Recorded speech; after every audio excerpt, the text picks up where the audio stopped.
rasa takut dari kesyirikan. Hadis yang ketiga ini riwayat riwayat Imam Muslim dalam kitab sahihnya dan Ahmad dalam kitab musnadnya. Qala al-musannifu rahimahullahu ta'ala wa li Muslim an Jabirin radhiyallahu ta'ala an, dari Muslim dan dari sahabat Jabir radhiyallahu ta'ala an. Maksudnya li Muslim sini adalah beliau dari Imam Muslim, dari sahihnya, ya, dari Jabir radhiyallahu ta'ala an, sahabat yang mulia, anna Rasulullah sallallahu alaihi wasallam qala, sesungguhnya Rasulullah SAW bersabda, man laqiyallah wa huwa la yusyriku bihi syai'a dakhalal jannah. Barang siapa yang bertemu dengan Allah dan dia tidak mensyirikkan Allah dengan satu apapun, dakhalal jannah, maka dia masuk surga. Wa man laqiyahu yusyriku bihi syai'a dakhalan nar. Barang siapa yang bertemu dengannya, dengan Allah, dalam keadaan mensyirikkan dia dengan sesuatu, maka dia masuk ke dalam neraka. Ikhwafillah, inilah hadis yang ketiga dalam bab ini. Mari kita lihat penjelasan Syekh Shalih Al-Fauzan. Beliau mengatakan Jabir, ya, siapa itu Jabir? Beliau menjelaskan huwa Jabir ibn Abdullah ibn Amr ibn Haram al-Ansariyul Salami. Dia adalah Jabir ibn Abdullah, ayahnya Abdullah ibn Amr, ya, ibn Haram al-Ansari. Dia dari golongan Ansar, ya, terkenal ini golongan Ansar, ya.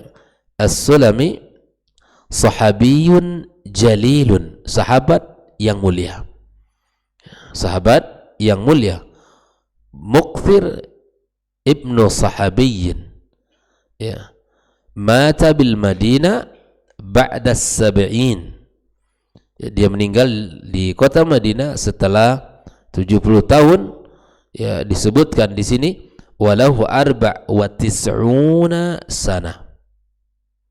Usianya sangat panjang, ya, yaitu 94 tahun. Ya, Masya Allah, usianya panjang. Ini termasuk salah satu sahabat yang dikecualikan dari sabda Nabi SAW, ya, yang melampaui dari 60 sampai 70 tahun. Taib. Lalu apa makna hadis ini? Secara kosakata dijelaskan oleh Syekh Shalih Fauzan, man laqiyallah, di sini maksudnya man mata. Barang siapa yang bertemu dengan Allah, di sini maksudnya barang siapa yang meninggal dunia. La yusyriku bihi ay lam yattakhid ma'ahu syarikan fil ilahiyyah wala fil rububiyah. Yang tidak menjadikan bersama Allah sekutu, baik dalam uluhiyah, dalam ibadah kepadanya, atau di dalam rububiyah, di dalam penciptaan, pengaturan langit dan bumi dan seluruh apa yang ada antaranya, ya, seluruh makhluk, ya, manusia, hewan dan seterusnya. Bahwa kita yakin yang menciptakan langit dan bumi Allah, yang menurunkan hujan Allah, yang menumbuhkan tumbuh-tumbuhan adalah Allah. Maka bagian dari tauhid rububiyah ini melahirkan, ya, bahwa kita berhak hanya menyembah kepada Allah. Dia yang menumbuhkan, menciptakan kita dan memberi kita kecukupan. Maka seseorang tidak mensyirikkan Allah di dalam uluhiyah, di dalam rububiyah. Maka ini makna la yusyriku bihi. Ya. Syai'an di sini adalah sesuatu. Ay syirkan qalilan au kathiran. Syai'an ini nakirah. Apa saja, baik itu disyirikatkan Allah dengan berhala, ataupun dengan batu, dengan pohon, dengan apa saja, baik yang besar maupun yang kecil. Yang itu namanya kesyirikan, dibenci. Yang namanya kesyirikan itu dibenci. Tidak ada di dalam kehidupan kita namanya kesyirikan. Ya, maka ini harus dijaga. Jangan sampai di saat kita bertemu dengan Allah membawa dosa syirik yang belum kita sempat bertaubat kepada Sang Khalik kita. Karena bahaya seseorang yang datang kepada Allah dengan kesyirikan, maka ancamannya dakhalan nar, yaitu masuk neraka. Wal iyadu billah. Lalu kemudian Syekh Shalih Fauzan menjelaskan makna al-ijmali lil hadis.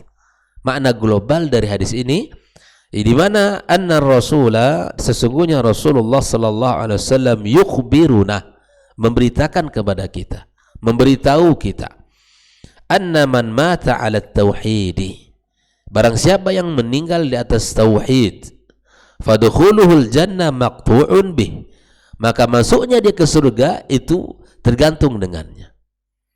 Ketika seseorang mentauhidkan Allah dengan tauhid yang benar, maka bagian daripada keutamaan orang-orang yang bertauhid, yang meninggal di atas tauhid, masuk surga. Fa in kana sahiba kabiratin wa mata musirran 'alaiha fa huwa tahta masyiatillah. Berbeda dengan orang yang meninggal dunia di saat dia membawa dosa besar selain dosa syirik. Kalau dia meninggal membawa dosa syirik, maka jelas sudah tempatnya di neraka sebelum, atau dia tidak bertobat sebelum meninggal. Namun bagaimana hukumnya kalau dia pelaku dosa besar lainnya? Seperti apa misalnya? Dia berzina, ya, atau dia mencuri, atau dia melakukan sesuatu, ya, bagian dari dosa-dosa besar, dan dia meninggal di atas dosa besar itu, dia tidak bertaubat. Maka hukumnya bagaimana? Dijelaskan oleh para ulama, tahta masyiatillah. Maka dia tergantung Allah. Ya. Fa in afallahu anhu dakhala awalan. Jika Allah ampunkan, maka masuk surga. Kalau Allah ampunkan, ya sudah. Makanya berbeda akidah Ahlus Sunnah wal Jamaah dengan kaum Murji'ah. Ya, di mana mereka mengatakan pelaku dosa besar mukhallad finnar, mereka kekal dalam neraka. Tidak. Kita Ahlus Sunnah wal Jamaah mengatakan pelaku dosa besar kalau dia mati membawa dosa itu tahta masyiatillah. Kalau Allah ingin ampunkan, ampunkan. Kalau tidak, ya dia akan diazab Allah Subhanahu wa taala. Wa illa udziba finnar, kalau tidak Allah ampunkan, diazab dalam neraka. Thumma ukhrija minha wa udkhilal jannah. Setelah itu, ya, dikeluarkan Allah dari neraka, kemudian masuk ke dalam surga.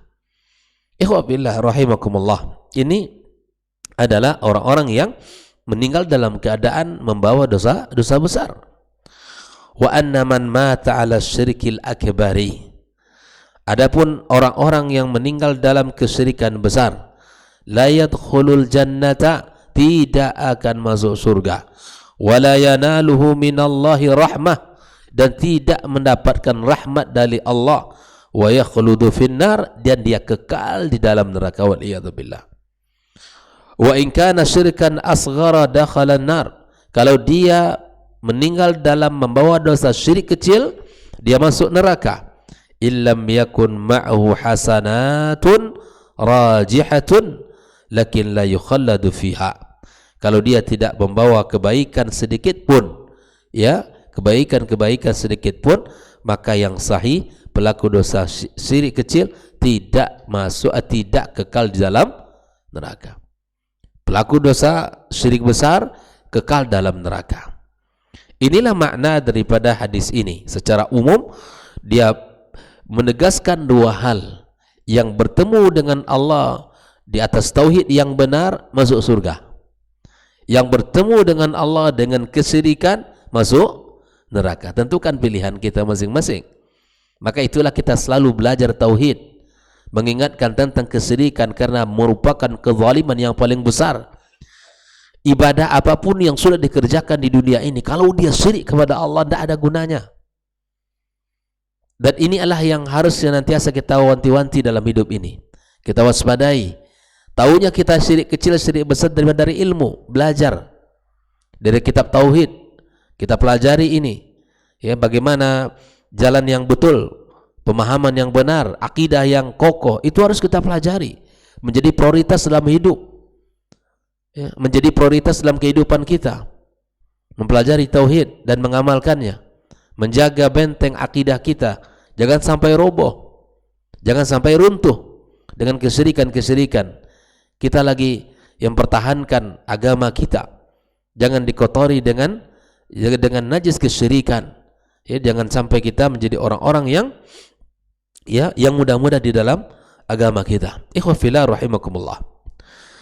Setelah kita menjelaskan makna al-ijmali, maka kemudian Syekh Shalih Al-Fauzan membawakan pembahasan yang kedua, yaitu munasabatul hadits lil bab. Kesesuaian hadis ini dengan bab. Bab apa tadi? Babul khaufi minasyirki. Bab menghadirkan takut, rasa takut dari kesyirikan. Ya. Maka di sini Syekh Shalih Al-Fauzan mengatakan anna fihi taghlidha fin nahi anisyirki. Di dalam hadis ini ada penekanan yang sangat kuat. Ya, peringatan yang sangat keras, larangan kesyirikan. Ya. Mimma yujibu syiddatal khaufi min, yang seharusnya melahirkan rasa takut yang paling, ya, rasa takut yang kuat dalam hati kita. Bagaimana tidak takut kita? Orang yang mati dalam keadaan syirik, neraka. Di akhirat hanya satu di antara dua, an-nar awil jannah, neraka atau surga. Masuk neraka, ya sudah, orang-orang yang di dalam neraka kekal di dalamnya dengan azab Allah azza wa jalla. Tapi kita menginginkan bagian dari umat Muhammad yadkhulunal jannata, seperti mana sudah kita bahas, ya, yadkhulunal jannati bighairi hisabin wala azab, masuk ke dalam surga tanpa ada hisab dan azab terlebih dahulu. Ikhwah fillah rahimakumullah. Ini kita kawal perjalanan kita ini. Kita kawal agama kita, jangan sampai kita dan keluarga kita dan keturunan kita. Makanya subhanallah, Nabi Ibrahim alaihissalam selalu meminta kepada Allah dalam doa-doanya, mengajarkan kepada kita, ya, cara berdoa dengan baik dan betul, meminta kepada Allah. Isi doa yang paling pertama untuk kita minta apa? Seperti mana yang dikatakan oleh Nabi kita, oleh Nabiullah Ibrahim alaihissalam, wajnubni wa baniya an na'budal asnam, jauhkan aku dan keturunanku dari menyembah berhala. Ini yang kita minta. Ini yang kita jadikan prioritas dalam permohonan kita kepada Allah Subhanahu wa taala. Oleh itu ikhwah fillah rahimakumullah, ya. Lalu kemudian Syekh Shalih Al-Fauzan menjelaskan ma yustafadu minal hadis. Apa yang bisa kita ambil pelajaran dari hadis yang barusan kita baca? Yang pertama, wujubul khaufi minasyirki. Wajib takut dari kesyirikan. Lianna an-najata minan nari masyrutatun bis salamati minasyirki. Karena keselamatan dari neraka, ya, syaratnya selamat dari kesyirikan. Kuncinya adalah tauhid. Tauhidnya benar, jauh dari kesyirikan, insya Allah masuk ke dalam surganya. Masuk ke dalam surganya. Makanya at-tauhid adalah jalan keselamatan. Syirik adalah jalan kebinasaan. Untuk apa kita melakukan kesyirikan? Apa yang kita inginkan dari dunia ini sehingga kita bisa menjual agama kita? Apa yang kita inginkan dari kenikmatan yang sementara ini, ya, dengan menjual akidah kita? Pertahankan tauhid kita, bersihkan keyakinan kita. Jangan sampai Allah Subhanahu wa taala ini kita syirikkan dengan makhluknya, kita sekutukan dengan makhluknya. Yang kedua ikhwah fillah, annahu laisa al-ibratu bi kathratil amali wa innamal ibratu bis salamati minasyirki. Yang penting itu adalah bukan banyaknya amal, namun yang menjadi perhatian kita adalah keselamatan amal dari kesyirikan. Kesyirikan, selamat kita, itu yang penting. Amal yang banyak, yang benar, tentu itu lebih bagus. Tapi amal yang menumpuk, amal saleh yang dikerjakan, tapi bersamaan beriringan dengan kesyirikan, maka ini tidak akan bermanfaat kebaikan itu baginya.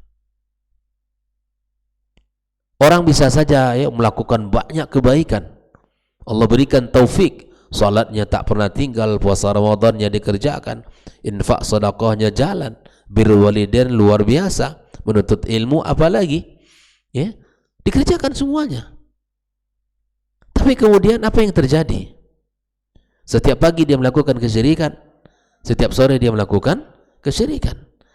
Maka seluruh kebaikan yang dilakukan dalam kehidupan akan berguguran di sisi Allah Tabaraka wa Ta'ala dengan kesyirikan yang ia lakukan. La in asyrakta la yahbatanna amaluka. Kalau engkau melakukan kesyirikan, wahai hamba Allah, antum para pedagang, ya, luruskan akidahnya. Rezeki itu dari Allah. Usahanya boleh sama, tapi hasil pasti berbeda. Tidak ada jaminan hasilnya sama.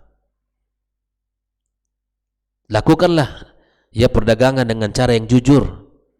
Jangan ingin keuntungan dunia yang banyak, antum menjual agamanya dengan melakukan ritual-ritual tertentu. Ya. Antum para petani misalnya, lakukan usahanya, ya, taninya, ya, dengan cara yang benar, dengan tauhid yang benar. Justru bertani itu melahirkan ya, keimanan yang kuat kepada Allah Azza wa Jalla. Apa sebab? Kita lihat pertumbuhan dengan pelan-pelan, tapi pasti. Siapa yang menumbuhkan itu? Allah. Makanya di antara pelajaran yang bisa diambil dari proses pertanian, orang-orang bertani itulah orang yang paling tinggi tingkat tawakalnya. Hari ini dia bersihkan lahannya, besok ditumbuhkan, ditancapkan, jangankan ditancapkan benihnya, benih. Setiap hari dilihat, setiap hari diperhatikan, setiap hari disirami, diberikan perhatian. Mulailah tumbuh sedikit demi sedikit, pelan-pelan dia naik, ya, nampak dari mulai batangnya, mulai nampak daun, mulai seterusnya. Adakah jaminan buah ia akan menghasilkan buah? Tidak ada jaminan. Tapi kenapa kita selalu memperhatikan kemudian berharap darinya? Karena yakin ada Allah yang menumbuhkannya. Begitulah seharusnya para petani, orang yang paling tinggi tingkat tawakalnya kepada Allah Subhanahu wa Ta'ala. Ya, banyak cabai Pak dia di situ, ya. Tidak ada beliau memastikan itu cabai mana yang paling lebat buah, enggak ada. Karena Allah yang menumbuhkan, yang menjaganya. Dia hanya melakukan ikhtiar, dibersihkan lahan, ditanam, ditumbuhkan, ditaruh benihnya, tumbuh. Justru kalau kita perhatikan ya tumbuh-tumbuhan di sekitar kita, kita akan semakin yakin kita dengan Allah Subhanahu wa Ta'ala. Nah, ikhwafillah, al-ibratu bi kathratil amal, laisa bi kasratil amal. Jadi pelajaran itu tidak hanya sekedar banyaknya amal. Amal itu penting, tapi bukan sekedar banyak amal, tapi melakukan kesyirikan itu tidak akan ada gunanya. Jelas ya? Amal yang banyak, lurus, ikhlas, betul dan benar, maka ini adalah penting. Makanya subhanallah, di dalam pembahasan ittiba kepada Rasul sallallahu alaihi wasallam, kita harus memperhatikan 6 poin. Inilah akan menjadi ukuran apakah ittiba kita betul apa tidak. Yang pertama, di dalam melakukan ibadah kepada Allah harus memperhatikan waktu. Waktunya ditentukan oleh agama. Salat subuh, ya, di saat waktunya sudah masuk azan kemudian kita salat. Tidak boleh kita salat subuh jam 2 karena bukan waktunya. Yang kedua, kita harus memperhatikan tempat. Tidak boleh kita melakukan ibadah bukan pada tempat. Contoh tawaf. Tawaf di mana? Ya di Ka'bah, mengelilingi Ka'bah. 7 putaran. Wukuf di mana? Di Arafah. Ya di sana. Nggak ada Arafah selain yang telah ditentukan oleh Nabi, dan tidak ada pula ada Ka'bah selain yang di sana sebagai bentuk ibadah. Maka waktu harus ditentukan, tempat harus benar. Yang ketiga adalah kam, jumlahnya. Subuh 2 rakaat, lakukan 2 rakaat walaupun Anda dalam keadaan sehat dan bisa melakukan lebih dari 2, tapi tidak boleh. Kemudian zuhur 4 rakaat, lakukan 4, tidak boleh lebih daripada atau kurang, karena jumlah telah ditentukan. Yang keempat adalah kaif, caranya. Bagaimana cara orang salat? Dimulai dari takbiratul ihram, tak mulai dari sujud baru takbir, tidak, tapi takbiratul ihram kemudian kita akhiri dengan salam. Caranya harus diperhatikan. Ini yang keempat, yaitu bagaimana cara Nabi SAW melakukan ibadah, kita harus tiru. Ya. Yang kelima adalah jenisnya. Ya, jenis apapun jenisnya, ya misalnya di dalam zakat, ya, zakat fitrah misalnya, apa yang menjadi panduan syariat, ya, maka lakukan. Tahun ini zakat fitrah saya bukan beras, karena beras tidak lagi saya makan. Jadi apa? Gula putih misalnya. Nah, bukan, ini tidak masuk. Ini nau namanya. Jenisnya apa? Ya. Tahun ini saya tidak korban dengan sapi atau dengan kerbau, dengan jawi atau dengan domba, dengan kambing, tapi saya korban dengan gajah. Enggak bisa, karena naunya bukan itu. Walaupun antum mampu membeli gajah gitu. Nah, ini jadi yang keenam adalah sebabnya. Sebab apa Anda melakukan itu? Mesti dari landasan syariat. Ya, misalnya Ustaz, saya setiap kali bunyi trompet atau klakson mobil saya bertasbih 100 kali. Ini antum bertasbih benar, tapi sebab kenapa antum harus bertasbih 100 kali itu enggak benar. Jelas ya? Kalau ada orang setiap saya menghadapi misalnya menemukan sesuatu, katakanlah setiap ayam berkokok saya membaca Allahu Akbar 1000 kali. Nah, ini sebabnya tidak betul.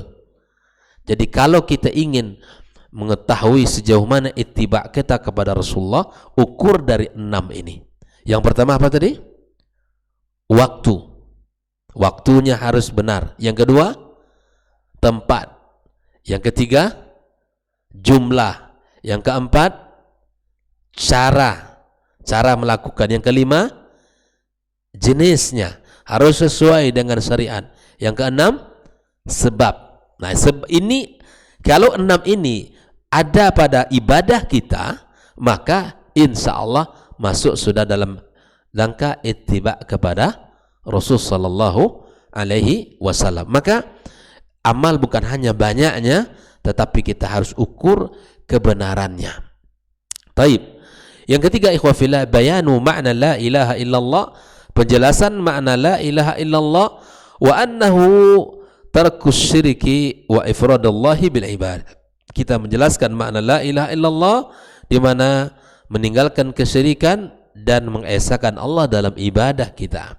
Yang keempat, qurbul jannati wan nari minal abdi, dekatnya surga dan neraka bagi seorang hamba.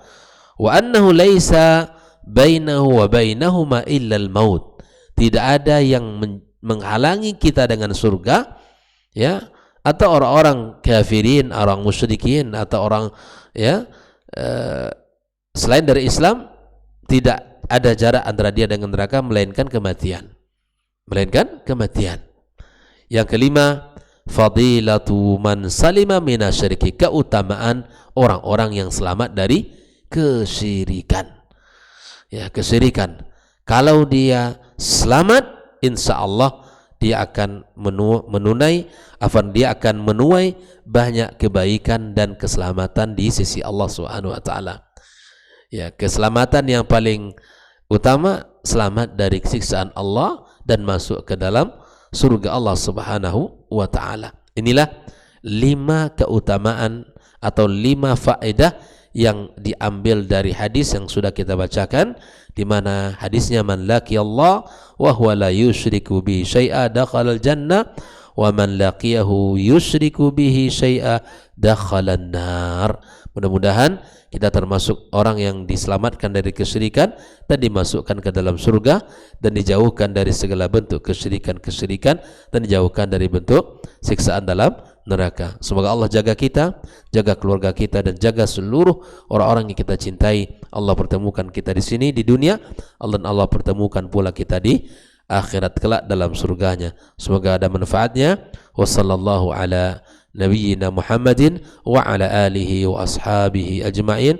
Wa subhanakallahumma bihamdika asyhadu an la ilaha illa anta astaghfiruka wa natubu ilaik. Wassalamu alaikum warahmatullahi wabarakatuh.